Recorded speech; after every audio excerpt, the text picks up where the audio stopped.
Makes very little difference. I gotta change that thing.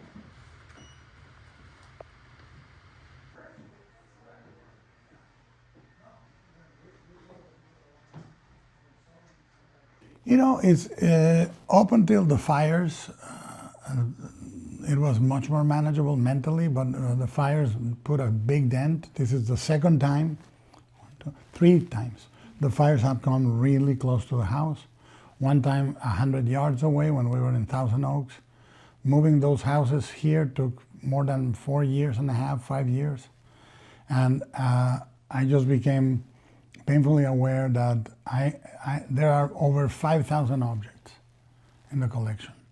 And I was able to move 120 paintings with the help of Joe, you know, and you guys at Heritage. That day I had the ILM guys that were doing the effects for Frankenstein, my editorial staff, Joe and you guys, we all got together, and before we were able to do a proper thing, we were carrying 120 objects in our cars.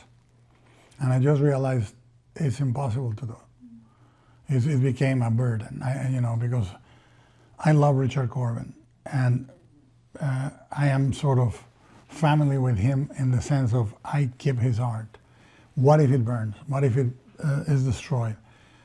The collection should either be in a collector's hand or in a museum's hand.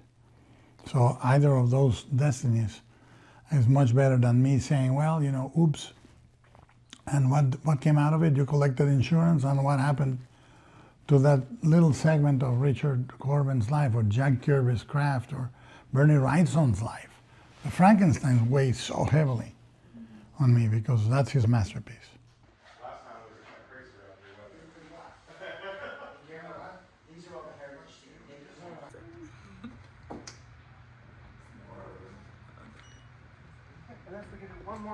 I think I've made peace with it because the one thing that an auction guarantees is whoever gets it really loves it. You know, it's not going to be in a museum's back room. You know, sort of in an Indiana Jones final shot way. It's going to be alive. Somebody like I love what I have because I live with it. I'm a little nuts because I say hi to some of the life-size figures. When I turn on the light, I enjoy what I have. I don't go by. I really love it. And it feeds me with love for the art, love for the visuals, love for the craft, love for the genre. And it's, you know, I know the people that will end up having it are not going to be people that are, this is so curated. This is not a casual collection. This is so curated with such depth of love and knowledge. I have never acquired a piece for investment. I've always acquired it because of its compositional narrative value, colors. I mean, I'm very, very discerning on that. So whoever buys or gets it is going to love it as much. So that's all you can do with your kids. Sort of plan for them to have a good life after you. I'm 60, you know, and it's a great age for me. I'm very happy to be 60. But it's that age where nobody goes, well, you know, he passed away and what happened? How? You know, after 60, it's like, oh, well, you know, it happens. So,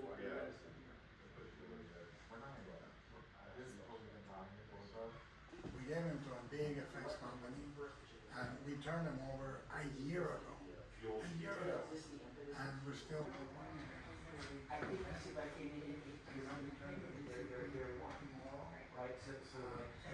I come in at 8:30, and I leave at 5 to 6 every day. And I choose the house according to the task. Like this is a great room for writing.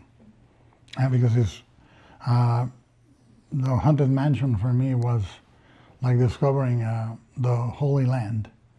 So, you know, it's like I go back and, you know, the year it opened, I was there. I was about 5 when it opened. And I was already anticipating it. The first time I went to Disneyland, I was 3.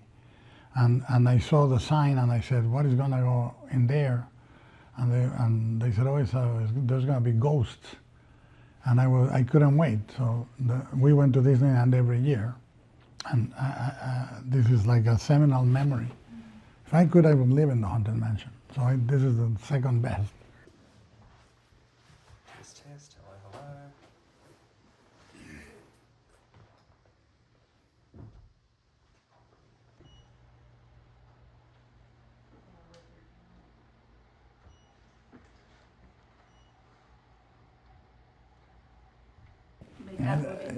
hello. My eye is gonna start twitching because those two I think were like, I think Joe was pretty cruel. It was. There's a few items that were very hard to part. The Hellraiser cover, exceedingly hard, because it's very hard to find a great color Mike Mignola from that period. It simply is, and that's the one piece of art that Mike Mignola said to me, I didn't know you had it. And he, the Frankenstein, there's a few pieces that were there, but those two are pretty brutal. What was the final push that convinced you to let them? Oh, Joe is good at the slow sell. He pretends to drop it. He comes back a week later.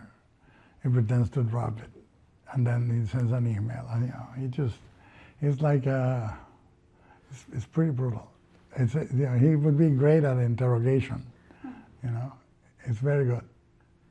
He has people skills.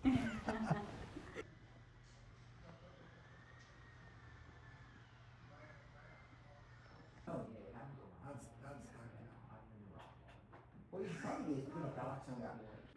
Guys,